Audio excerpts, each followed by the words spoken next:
Hey guys, welcome to this video. Today I'm going to go over a text message that I got from a newbie that made a mistake lending $65,000 and she lost it, and she made a couple of mistakes, and I'm gonna go over them here so you can avoid making the same mistakes. Not only that, I'm gonna do a whole series on DMs that I'm getting from newbies that are sending me deals and asking me questions, and I'm gonna answer it on this series. And also the ones that are sending me deals that are not good deals, I'm gonna break it down to you and let you know why they're not good deals so you can avoid going out and locking up contracts that are not good deals. If you're new into this channel, consider liking, subscribing, hit that notification bell so you don't miss out when I put out new content to help you in your real estate journey.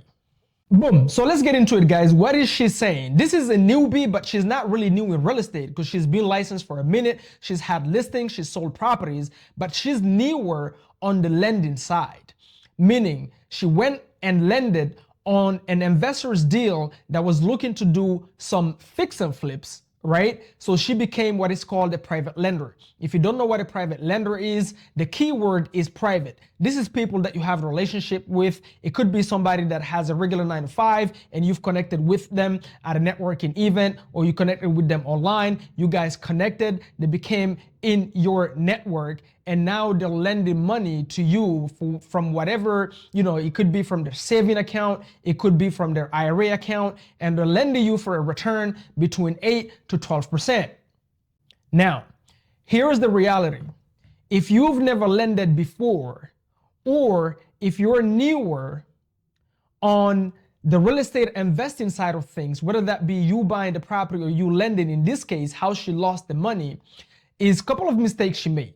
And let's go over them. I want you to avoid these mistakes because I've seen dozens of newbies losing their money this way, and I'm sure you've seen articles that recently came out with big gurus that lost people's money because of these same reasons, right? The number one thing is that she's new on the investing side. What does that mean? She's never bought a property herself and fixed and flipped it. So she don't know how flips works. That's number one. Number two, she's never borrowed money to buy a property. So she don't know how that side of things work. How does a hard money loan works, right? But also because she's never bought a property herself to fix and flip, guess what she's never done? She's never went through and comp a property and determine if that property is a deal. When you are new and you have $50,000, $60,000, which we have private lenders that lend on our deals, the first thing you need to ask yourself is this a deal in the first place? So let's say me, Mamadou, I send you a fix and flip. And I say, hey, I have this fix and flip and I need $50,000 for the renovations, and I am going to give you 12% return on your $50,000 for 6 months, which is the average loan on a fix and flip. Sometimes it could go up to 12 months. Well, the first thing you need to do is, first you need to look at the property, 123 Main Street. Even if you like me, you know me, but you need to know if this is a deal. That's number one. Why do you need to know if this is a deal? Because if I default, your money is secure against the property as a lien, and the property is the collateral. So if I ever default and I cannot really pay you back, I've tried everything, I can't pay you back, you now have to go get this property, you foreclose on me, you get the property back, and then now you have to fill my shoes and you have to go in and you have to finish the renovations, then sell it in the hopes of recouping your money. Now, what happens if you landed on a deal that there is no meat on the bone? This is why if you go to institutional lenders, if you don't have enough equity in the property, this is why when you go to institutional lenders and you don't have enough equity in the property, what do they tell you? They say, no, we're not lending on this property because there is not enough equity, you're over leveraged. That means if the lender, Chase, Bank of America, or hard money lender, if they foreclose on you, they cannot recoup their money because the numbers doesn't make sense. But guess what? Bank of America, Chase, and the hard money lenders, they know how to sit down and comp the property and determine if it's a deal because they're in the business. When you're new, you don't know how to do that. So there's two ways to go about it. One is you never lend until you at least learn how to comp. Let's say you're lending on fix and flips. You need to sit down, go online and learn how to comp. It's absolutely free on YouTube. You learn how to comp properties. It's really easy. You can do it on Zillow. Zillow is absolutely free.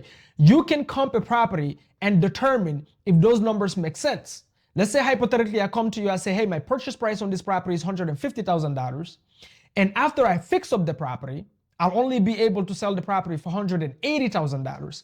But I need you to lend me $50,000 in order to renovate the property. Well, if you know how to comp, you can go ahead and look at the property and go, those numbers doesn't make sense. If you don't, before you lend that $50,000, that's the first thing you need to do. It's gonna cost you definitely way less than $50,000 to sit down for a week or two or even a month and learn how to comp a property so you know what a deal look like before you lend on it. Because you have to remember, if the person that you're lending defaults, now you have to fill their shoes, take over that project, finish the project, list it on the market and sell it, or list it as is and sell it, or renovate it, then keep it as a buy and hold, hoping you're gonna cash flow to recoup on that money, right? Because there's no such thing as guarantees in real estate.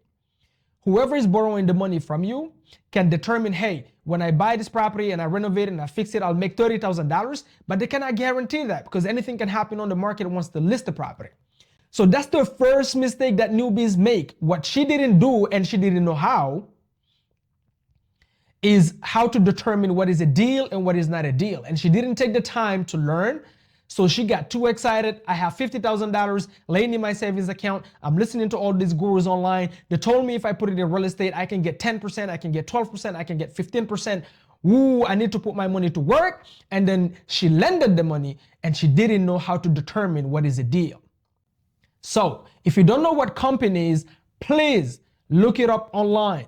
This is when you compare apples to apples. So if I send you 123 Main Street and I say, lend me money on that property, you need to take 123 Main Street and you compare 123 Main Street with 143 Main Street, apples to apples, and see, okay, once Mamadou renovate this property, after all these things, this is what he can sell it for. When he sell it for that, and then he pays the real estate agent commission, then he pays the closing costs, then all the fees that comes with selling the property, this is what he will be left with. And there will be enough meat on the bone to pay me back my money, pay back whoever else he owe money to, maybe Bank of America, there's an underlying debt, maybe a hard money lender, really doesn't matter. But after all of that, pays me, pay the other lenders, he still have maybe $10,000, maybe $20,000 in profits as well.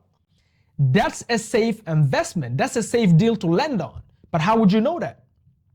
Well, you don't unless you sit down and learn. Now, if you don't know how to, this is where personal ethics comes in with the borrower. The borrower have to have the personal ethics. We do this with every single lender that lend with us. We hop on a Zoom with them as a newbie. I've read in a book, I forgot who wrote the book, but he said the best private money raiser is the people that becomes teachers, because most people that's gonna lend on your deals are newbies. And so for us, what we do is we become teachers. We teach you. So before you lend your $50,000 on me, I don't try to sell you La La Land, because anything can happen in real estate. So we hop on a Zoom with you and we teach you how to look at a deal. We help you understand what company means. Then obviously you have to go seek legal counsel when it comes to that. That's an attorney, right? But an attorney is not going to help you determine if it's a deal. That's not their job. Their job is to make sure that you're protected, you have the legal documents, the language makes sense, you can foreclose if you don't get your money back. They help you on the legal side, right? Full disclosure, I'm not illegal. I'm not giving you any legal advice. This is me just talking about from experience how real estate deals happen. And the example I'm giving here is on fix and flip. So that's the first mistake she did. She never learned how to comp. She didn't know what a deal is. And this deal that she lended on, I looked at it, the deal make absolutely no sense. There was no way she would have recouped even her money. It was a negative equity deal. These guys should have never fix and flip this property. That means even the borrower, either he's a scammer or didn't know his numbers, one of the two. So that's number one. Number two, before you lend, I know this is common sense, but I also do realize that common sense is not common. Did I just say that? If somebody could find common sense and bottle it up, put it in a bottle and sell it, they would make billions. Because I promise you, common sense is not common. Here's what I mean by that. This is the second newbie mistake. Is you have $50,000, you want to lend on it, somebody comes to you and you get too excited for the returns, and guess what you don't do? You don't take $450 from that $50,000 and go to an attorney and tell the attorney, hey, help me draft the documents that will protect my money on this deal that I'm looking to lend. They will help you draft what is called a note and a deed of trust. And I'm gonna explain on the third point what a note and a deed of trust is, because she didn't even know what that is. That's the worst thing. But you don't even need to know. You can go to a real estate attorney, hire them for $450. I'm sure you've spent yesterday on Chipotle more than that. I love Chipotle. That's the reason why I'm giving that example. Right? So $450, $460, some attorneys $360, doesn't matter, would have saved her $65,000. But she didn't think and use the common sense to go ahead and hire an attorney and pay that before she lended the money. That attorney would have looked at all the documents that she got, because she sent me the document that this borrower gave her. Those documents were not drafted by an attorney, it was drafted by the borrower. Any legal documents, when you're lending money, should be drafted by a closing attorney, then send you for review. Then you're supposed to take those documents and have them reviewed by your personal attorney, by your personal real estate attorney. Then if you approve all the terms, then you return it and say, yes, I'm good to go, I'm good to go, I'm good to go. So that's the second mistake. Again, she's new, she didn't know. So that means whoever borrowed the money from her was not ethical anyway in the first place. I'm talking about personal ethics now, okay? So that's the first thing. That's the second thing. The third thing is that she got too excited about the returns. This guy promised her a freaking 28% return. I repeat, this guy promised her a 28% return on a fix and flip. If you're new, I want you to write this down, and I want you to write it down in bold. Any fix and flipper, when they're flipping houses, meaning they're buying a fixer upper, a house that needs renovation, they put in the work, then they list it on the market to sell it. On average, they're looking to make 10% net off the sales price. So if the property sells for $300,000 on the market, they're looking to net as profits. That's after they pay anybody who they owe money to on that deal, and then they pay the closing costs, and then they pay the agent's commissions. They're looking to net 10% of that $300,000. How can they offer you 28% when it sounds too good to be true? It is too good to be true. So she got excited about the returns. Remember, high risk, high reward. This is not Vegas. Real estate is not Vegas. If you gamble, you might have a big win, but you also might walk out with nothing, with zero. Does that make sense? Don't get too excited about the returns. Make sure the deal makes sense. There is meat on the bone. Make sure you get legal counsel. Make sure you know exactly which title company the person is using. And that brings me to my fourth point. My fourth point is she didn't even know what a note and a deed of trust is. Now, if you lend him money and you don't know what a note and a deed of trust is, again, like I said, because on a personal ethic, we become teachers and we show the newbies that this is not la la land, anything can happen, delays can happen, the project can go over, the cost that we initially thought we're gonna spend, the unexpected can happen, right? So this is not la la land. So we teach them about all these things. Hey, what is a note? Is a promissory note. There's two documents that secure your money against the property. You have the promissory note. All that means is I promise to pay you back your money. You lended me $50,000 and I promise to pay you back that $50,000 in X amount of months with X amount of returns. And you have the terms like, am I making you any monthly payments? Am I paying everything at the end? All those terms are there. And then you have what is called a security deed or a deed of trust, depending on the state. They call it different, all the same thing. Those two documents, once they're drafted by the closing attorney, by the closing attorney wherever that investor opened escrow to or in. That closing attorney takes those two documents once it's drafted. So let's say we agree, you know what, you're gonna lend me $50,000 at 10% for 6 months. We draft those terms on the email. I send it to the attorney, to the closing attorney, and I say, hey, please draft a note in the deed of trust for X, for John Doe, who's the private lender.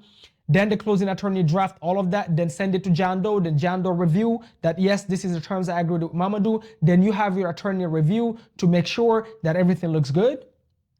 Then, once you approve everything, that gets signed and notarized. Signed and notarized by the borrower. Then once it's signed and notarized, then the closing attorney will confirm to you. Remember, the communication should also always be between you and the closing attorney. Right? So the closing attorney will confirm to you, yes, Mamadou signed and notarized the documents. And now you can wire the funds. Fifth mistake she made, she sent the funds directly to the borrower. Never, ever do that. Never, ever do that. Doesn't matter if they're borrowing on the property that they're currently closing on, or they're borrowing your money on the property that they already own, which you can do as well. But even then, even if they already own the property, let's say they already own a rental and they need to do more renovations, they want to borrow money from you, even then, you guys can hire an attorney that can be as an escrow account in the middle between y'all, and you pay that attorney, again, $460, $450, $500, and that attorney will be the intermediary between you and the borrower. Even if it's your mom, by the way, your grandpa, I don't care who it is. This is how it should be. So that attorney will do the same thing. The attorney will draft the document, then the attorney will send you the document, you review it. Once everything looks good, the money goes to the attorney. So you make sure you communicate with the attorney directly. The attorney is the one that should send you the wiring instructions. Here, this lady, she got the wiring instructions directly from the borrower. So the borrower sent her his business account. So she sent the money directly to him. So now the recourse is really hard because what's happening is he's in default. The property that he was supposed to fix and flip have zero meat on the bone. The market shifted. He cannot sell it on the market. She doesn't know what to do to get the property back. Even if she get the property back, what is she going to do? She cannot sell it on the market. It's negative equity. What is she to do? $450 would have saved her all these headaches. Again, guys, make sure you do your due diligence. Make sure you don't rush into things. Make sure you first learn the basics on what a deal look like before you lend your money on a deal. And I'm gonna do a second video talking about when you're lending on buy and holds. But on this example, I was just talking about fix and flips, and I really hope she gets her money back, that her attorney will help her get her money back. But guys, anything can happen in real estate. This is not La La Land. This is not Vegas. Don't get too excited about the returns. Anybody who tells you, I'll give you on a real estate deal 20% and over returns, I want your red flags to go up and be really, really careful. I'm not saying you're not gonna get lucky, one deal out of 99 where you can make those kind of returns, but typically in real estate, those kind of returns absolutely doesn't make sense in most deals. So be really mindful before you lose your hard-earned money. Again, full disclaimer, Mr. Mamadou, let me show you something. I am absolutely not Again, full disclosure, Mr. Mamadou, I am not a legal attorney. I'm not giving you legal advice. I'm just giving you an example of deals we've done, how we do it, and giving you advice based on my experience. Make sure you consult your attorney before you buy Chipotle tomorrow. Go ahead, consult an attorney and seek legal advice. See you guys in the next video. Make sure you smash that like button, smash the notification bell, leave a comment below. Tell me if you got any value out of this video. And until next time, stay bold and be bold. Boom, boom, boom.